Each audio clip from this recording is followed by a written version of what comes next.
నమస్కారం ETV news కు స్వాగతం. ముందుగా ముఖ్యాంశాలు. అవినీతి నల్లధనంపై పోరులో వెనకడుగు లేదన్న ప్రధాని మోదీ. బినామీ చట్టంతో అక్రమార్కుల ఆట కట్టిస్తామని మన్ కీ బాత్లో హెచ్చరిక. నగదు లావాదేవీలపై తరచూ నిబంధనలు మార్చడాన్ని సమర్థించిన మోదీ. అవినీతికి కొమ్ము కాస్తున్న వారే వ్యతిరేకిస్తున్నారని విమర్శ. డిజిటల్ లావాదేవీల ప్రోత్సాహకానికి 2 పథకాలు ప్రారంభం. లక్కీ డ్రాలో 15,000 మంది ఎంపిక. ఒక్కొక్కరికి 1000 చొప్పున నగదు బదిలీ. ఆర్థిక అసమానతలను రూపుమాపేందుకే నోట్ల రద్దు నిర్ణయమన్న వెంకయ్య. పోలవరం ప్రాజెక్టుపై రేపు తీపి కబురు వింటారని విజయవాడలో వెల్లడి. విశ్వవ్యాప్తమైన కూచిపూడి నాట్య వైభవం. 6,117 మంది కళాకారులతో బెజవాడలో మహాబృంద ప్రదర్శన. గిన్నిస్ బుక్లో చోటు. నల్ల సముద్రంలో కూలిపోయిన రష్యా యుద్ధ విమానం. 64 మంది బ్యాండ్ సిబ్బంది సహా 92 మంది గల్లంతు. చనిపోయి ఉంటారని అధికారుల అంచనా. ప్రపంచమంతటా ఘనంగా క్రిస్మస్ వేడుకలు. క్రీస్తు సందేశాలతో మార్మోగిన ప్రార్థనా మందిరాలు. ఏపీలో జెరూసలేం యాత్రికులకు చంద్రబాబు వరాలు.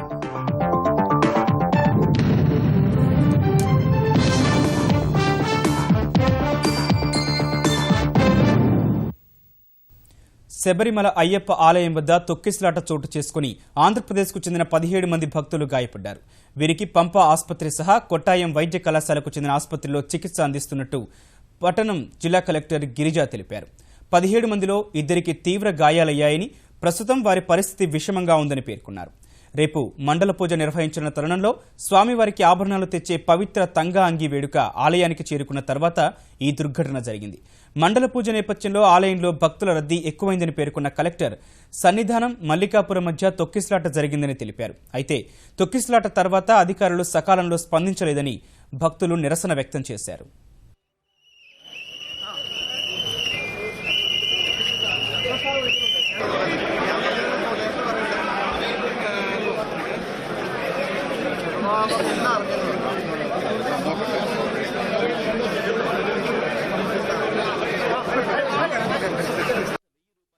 ఏం దేవస్థానం బోర్డు స్వామి ఇది? డబ్బలు తగిలి ఒకటింటి కాడి నుంచి ఏంటిదా గుడి మీద స్వామి ఎవరన్నా ఇంత నష్టంలో మళ్ళీ రేపు గుడి ఉండదు. ఏందంట ఈ బాధలు మాకు? 2 కనపట్ల మా కుర్రోళ్ళు ఫ్రమ్ ఆంధ్రప్రదేశ్, గుంటూరు డిస్టిక్, నర్సాపేట. పెద్ద నోట్ల రద్దు ద్వారా అవినీతి నల్లధనంపై ప్రారంభించిన యుద్ధంలో వెనకడుగు వేసే ప్రసక్తే లేదని ప్రధాని నరేంద్ర మోదీ తేల్చి చెప్పారు. పెద్ద నోట్ల రద్దు ఆరంభం మాత్రమేనన్న ఆయన త్వరలో బినామీ ఆస్తుల చట్టాన్ని సమర్థంగా అమలు చేసి అక్రమార్కులపై ఉక్కుపాదం మోపుతామని మనసులో మాట కార్యక్రమంలో హెచ్చరించారు. పెద్ద నోట్ల రద్దు తర్వాత బ్యాంకింగ్ నిబంధనల్ని పదే మార్చడాన్ని సమర్థించుకున్న మోదీ ప్రజల ఇబ్బందుల్ని తగ్గించడం సహా అక్రమార్కుల ఎత్తుల్ని చిత్తు చేసేందుకే అలా చేస్తున్నట్లు వివరించారు. అవినీతిపై యుద్ధంలో విజయం సాధించేందుకు దేశ ప్రజలు సహాయ సహకారాలు అందించాలని ప్రధాని నరేంద్ర మోదీ మరోమారు విజ్ఞప్తి చేశారు. ప్రతి నెల ఆకాశవాణి ద్వారా తన మనసులో మాటను దేశ ప్రజలతో పంచుకుంటున్న ఆయన నగదు కొరతతో ఇబ్బందులు ఎదురవుతున్నప్పటికీ అవినీతి నల్లధనంపై పోరులో మద్దతిస్తున్న ప్రజలకు ధన్యవాదాలు తెలిపారు. సామాన్యులు ఇచ్చిన సమాచారంతోనే నల్ల కుబేరులపై ప్రభుత్వం ఉక్కుపాదం మోపుతోందని వివరించారు. నోట్ల రద్దుపై విపక్షాల ఆందోళనల కారణంగా పార్లమెంటు శీతాకాల సమావేశాలు సజావుగా సాగకపోవడంపై ప్రధాని తీవ్ర అసంతృప్తి వ్యక్తం చేశారు. मैं चाहता था कि सदन में भ्रष्टाचार और काले धन के खिलाफ जो लड़ाई चल रही है, राजनीतिक दलों के लिए भी, पॉलिटिकल फंडिंग के लिए भी व्यापक चर्चा हो. अगर सदन चला होता तो जरूर अच्छी चर्चा होती. जो लोग अफवाहें फैला रहे हैं कि राजनीतिक दलों को सब छूटछाट है, ये गलत है. कानून सबके लिए समान होता है, चाहे व्यक्ति हो, संगठन हो या राजनीतिक दल हो. हर किसी ने कानून का पालन करना ही होता है. పెద్ద నోట్ల రద్దు తర్వాత బ్యాంకుల్లో నగదును జమ చేయటం, తిరిగి తీసుకోవటానికి సంబంధించిన నిబంధనల్ని తరచూ మార్చడాన్ని ప్రధాని సమర్థించుకున్నారు.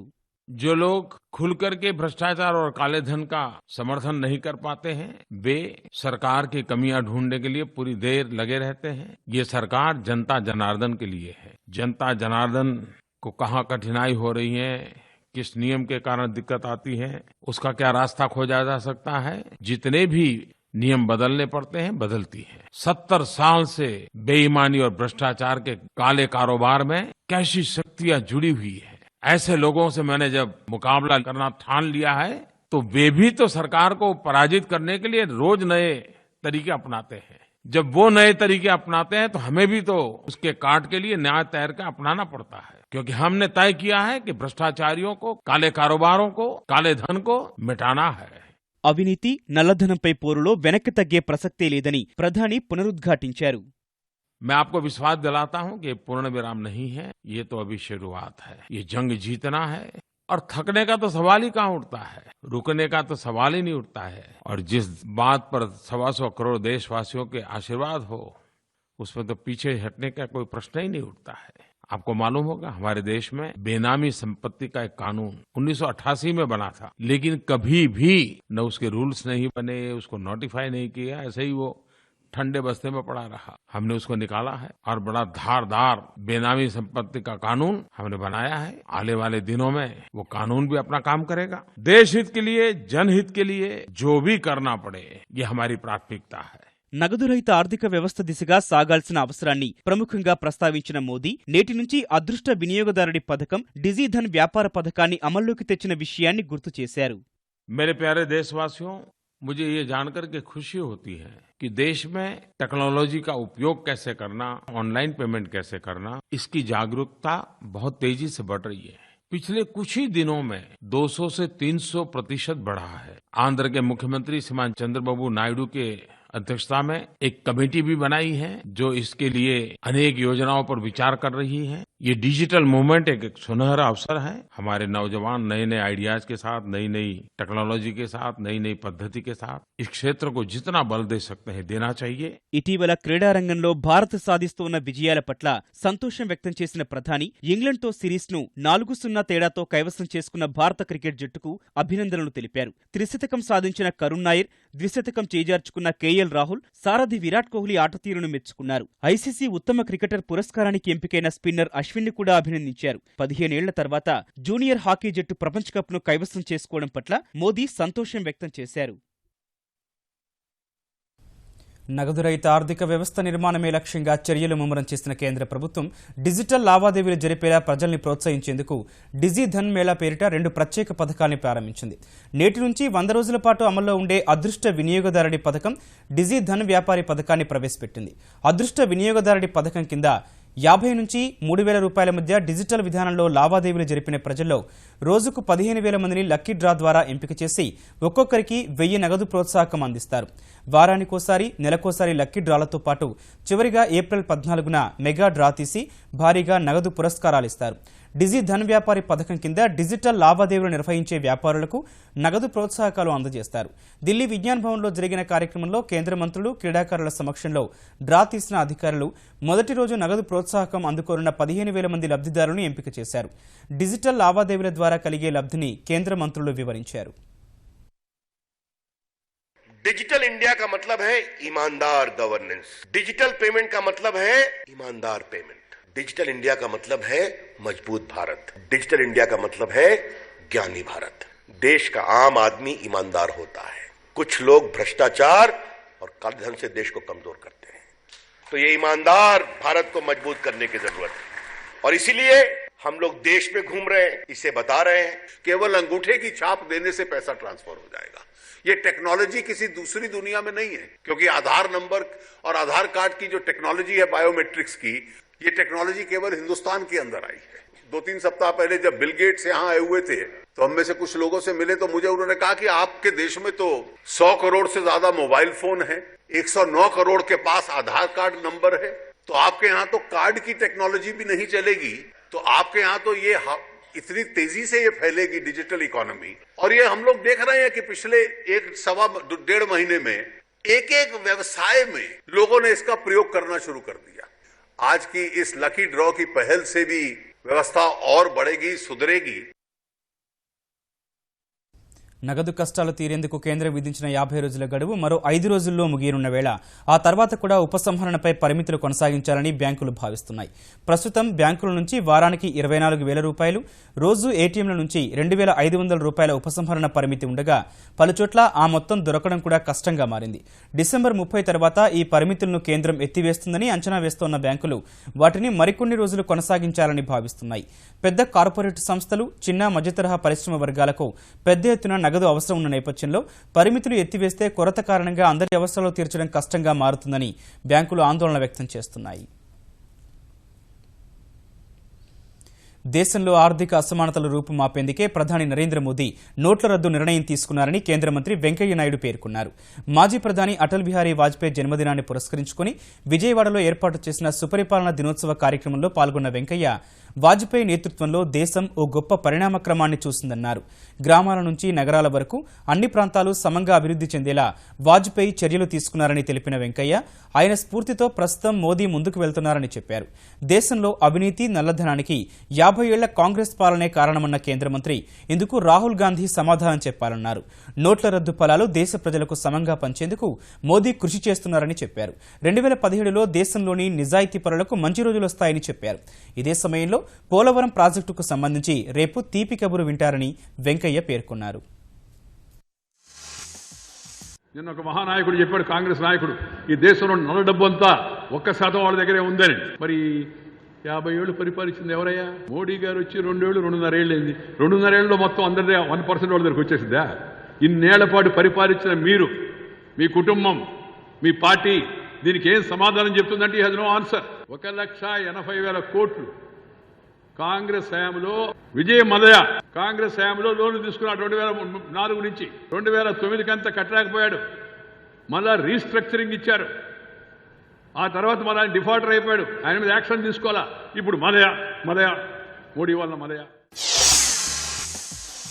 2022 కంతా అందరికీ పక్కా గృహ నిర్మాణం జరగాలని చెప్పి మోడీ గారి వాళ్ళ పట్టుదలతో ఉన్నాడు.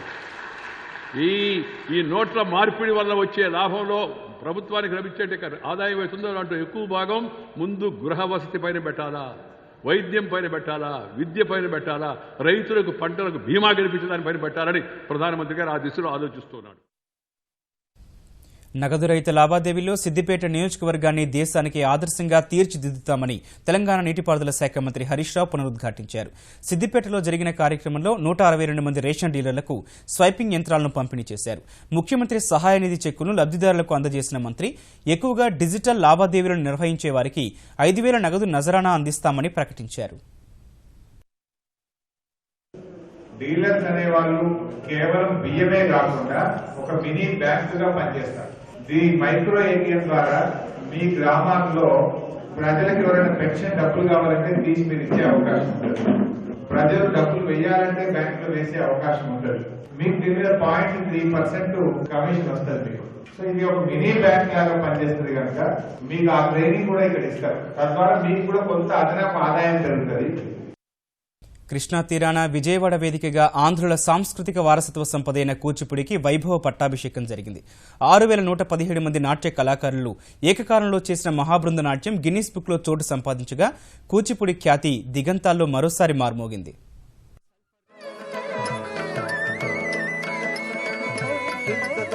ఆంధ్రప్రదేశ్ సాంస్కృతిక శాఖ, సిలికానాంధ్ర సంయుక్తంగా 3 రోజుల పాటు నిర్వహించిన కూచిపూడి మహానాట్య సమ్మేళనం అత్యంత వైభవంగా సాగింది. దేశ విదేశాల నుంచి వచ్చిన వేలాది మంది కళాకారుల నృత్య ప్రదర్శనలతో విజయవాడలోని ఇందిరాగాంధీ పురపాలక మైదానం మైమరిచిపోయింది. గిన్నిస్ బుక్ లో చోటే లక్ష్యంగా ఈ ఏడాది సాగిన 5వ అంతర్జాతీయ కూచిపూడి నాట్య సమ్మేళనం ఎన్నో ప్రశంసలందుకుంది. ఈ కార్యక్రమానికి ముఖ్యమంత్రి చంద్రబాబు, కేంద్ర మంత్రి వెంకయ్య హాజరు కాగా 6,117 మంది కళాకారులు ఏకతాళంలో లయబద్ధంగా నృత్య ప్రదర్శన చేశారు. నేత్రపర్వంగా సాగిన ఈ నృత్యకేళి కళాభిమానులను తన్మయత్వంలో ముంచెత్తింది.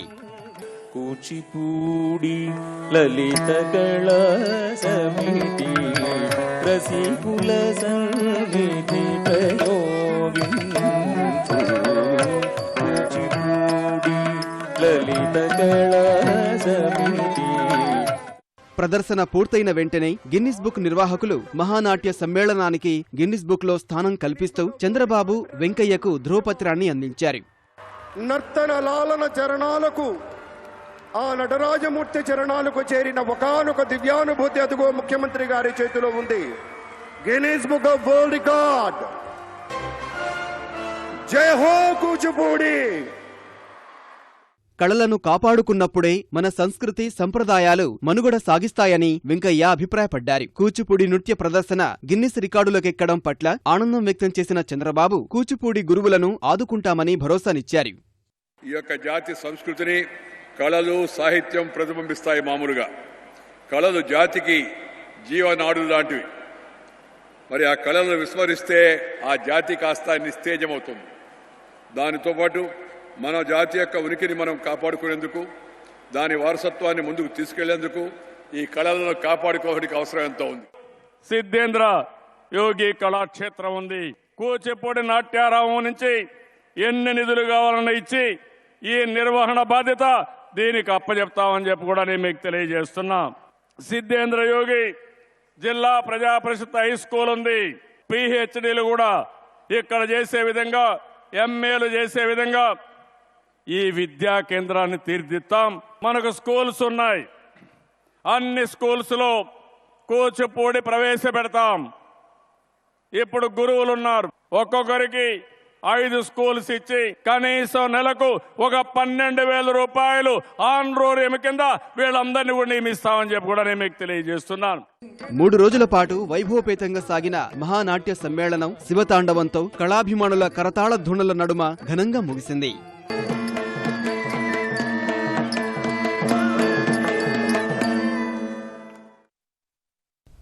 పేదరికం లేని సుసంపన్నమైన ఆంధ్రప్రదేశ్ నిర్మాణమే తన ప్రభుత్వ లక్ష్యమని ముఖ్యమంత్రి చంద్రబాబు పునరుద్ఘాటించారు.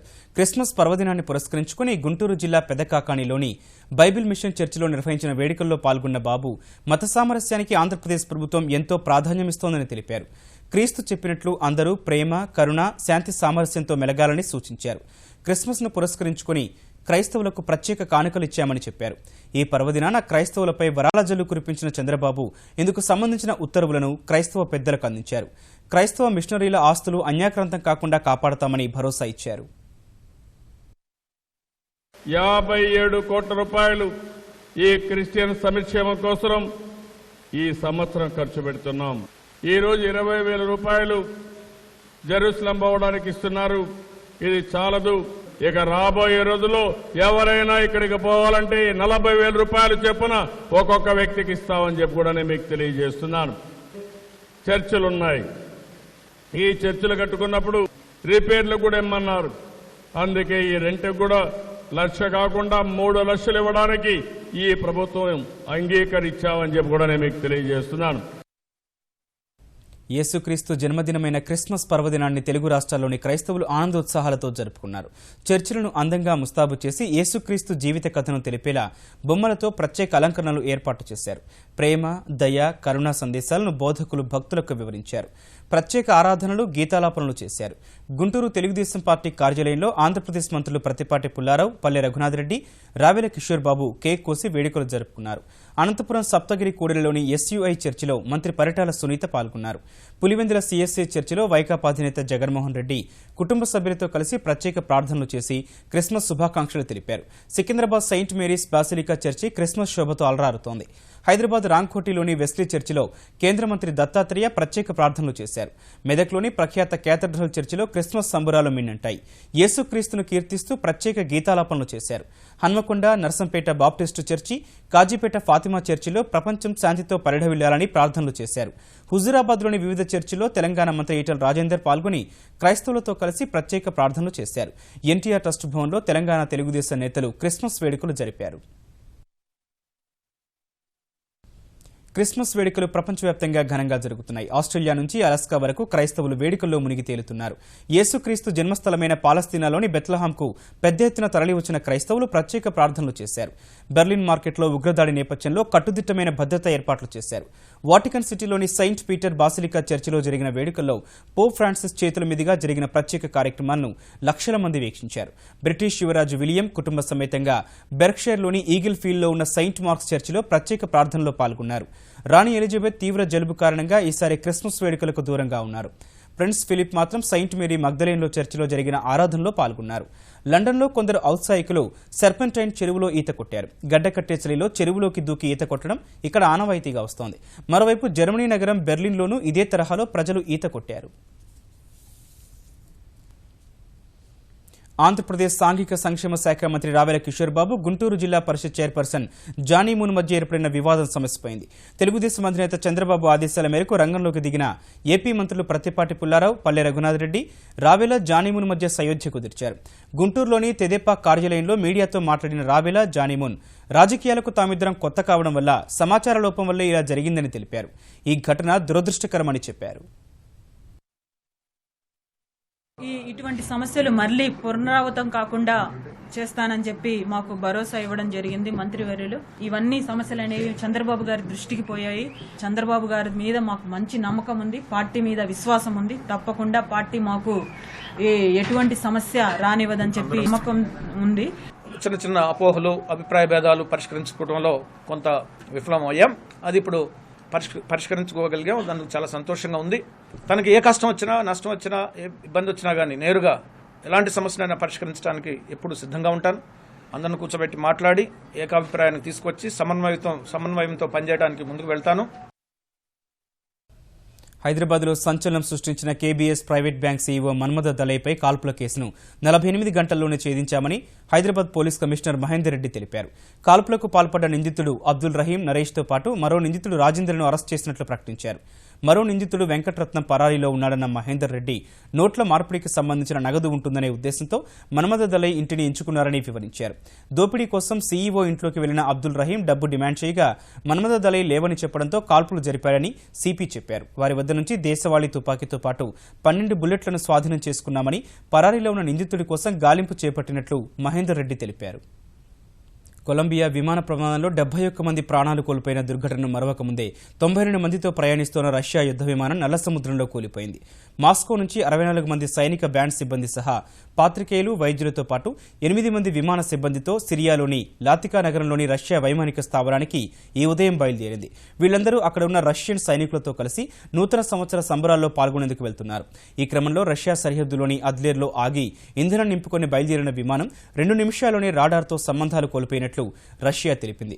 రష్యా తీరపట్టణం సోచి సమీపంలోని నల్ల సముద్రంలో విమాన శకలాలు సహా కొన్ని మృతదేహాలను గుర్తించినట్లు అధికారులు చెప్పారు.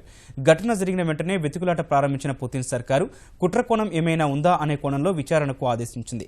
ఇందుకోసం రష్యా అధ్యక్షుడు మెద్వెదేవ్ అధ్యక్షతన కమిటీ ఏర్పాటు చేసింది. చేపల వేటకు వెళ్లి పొరపాటున పాకిస్తాన్ జలాల్లోకి ప్రవేశించి అక్కడి అధికారులకు చిక్కి జైలు శిక్ష అనుభవిస్తున్న 220 మంది మత్స్యకారులను ఆ ప్రభుత్వం తిరిగి భారత్కు పంపించింది. కరాచీలోని మాలిర్ జైల్లో మగ్గుతోన్న సుమారు 518 మంది మత్స్యకారుల్లో 220 మందిని విడుదల చేసినట్టు పాకిస్తాన్ ప్రకటించింది. వీరిని లాహోర్ వరకు రైల్లో తీసుకొచ్చి తర్వాత వాగా వద్ద భారత సైన్యానికి అప్పగిస్తామని తెలిపింది. ఉరి దాడుల తర్వాత 2 దేశాల మధ్య సంబంధాలు క్షీణిస్తోన్న నేపథ్యంలో సుహృద్భావ చర్యల్లో భాగంగా భారత మత్స్యకారులను విడుదల చేసినట్టు పాక్ ప్రకటించింది. మరో 219 మంది జాలర్లను జనవరి 5న విడుదల చేస్తామని తెలిపింది.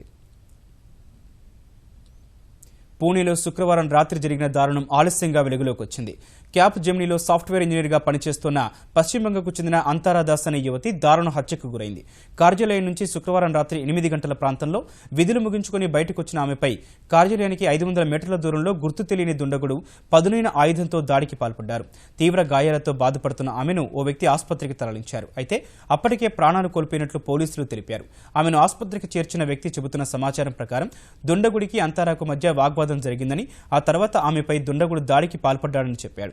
వాస్తవానికి ఆమె కంపెనీ క్యాబ్లో ఇంటికి వెళ్లాల్సి ఉండగా ఆటోలో వెళ్తారని రిజిస్టర్లో రాసి సంతకం చేసినట్లు ఆ సంస్థ పేర్కొంది. ఆమె తల్లిదండ్రులు మాత్రం బెంగళూరులో ఆమె శిక్షలో ఉన్న తరుణంలో ఓ యువకుడు వేధించేవాడని, అతడే ఈ దారుణానికి పాల్పడి ఉంటాడని అనుమానం వ్యక్తం చేశారు.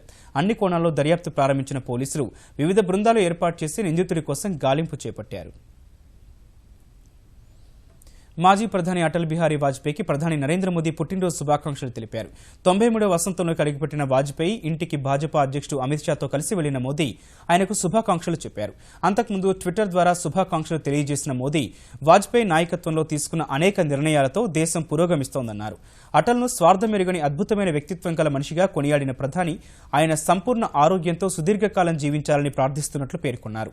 ముఖ్యమంత్రులు చంద్రబాబు, నితీష్ కుమార్ సహా పలు రాష్ట్రాల సీఎంలు, కేంద్ర మంత్రులు కూడా వాజ్పేయికి శుభాకాంక్షలు తెలియజేశారు. భక్తుల కొంగు బంగారం కొమురవెల్లి మల్లన్న కళ్యాణోత్సవం అంగరంగ వైభవంగా నిర్వహించారు. తెలంగాణ జిల్లాలో పునర్వ్యవస్థీకరణ తర్వాత వరంగల్ జిల్లా నుంచి సిద్దిపేట జిల్లాలోకి వెళ్లిన అనంతరం తొలిసారి జరిగిన కళ్యాణోత్సవానికి జిల్లా మంత్రి హరీష్ రావు ప్రభుత్వం తరపున పట్టు వస్త్రాలు సమర్పించారు. ఉదయం 10:45 30 కిలోల వెండితో తయారు చేసిన సింహాసనంపై గొల్లకేతమ్మ, బలిజ మేడలమ్మల సమేత మల్లికార్జున స్వామి కళ్యాణం వేలాది భక్తుల జయజయధ్వానాల మధ్య జరిగింది. ఈ సందర్భంగా ఆలయ అభివృద్ధికి మంత్రి హరీష్ ప్రభుత్వం తరపున ₹1 కోటి విరాళం ప్రకటించారు. ఈటీవీ న్యూస్ సమాప్తం. నమస్కారం.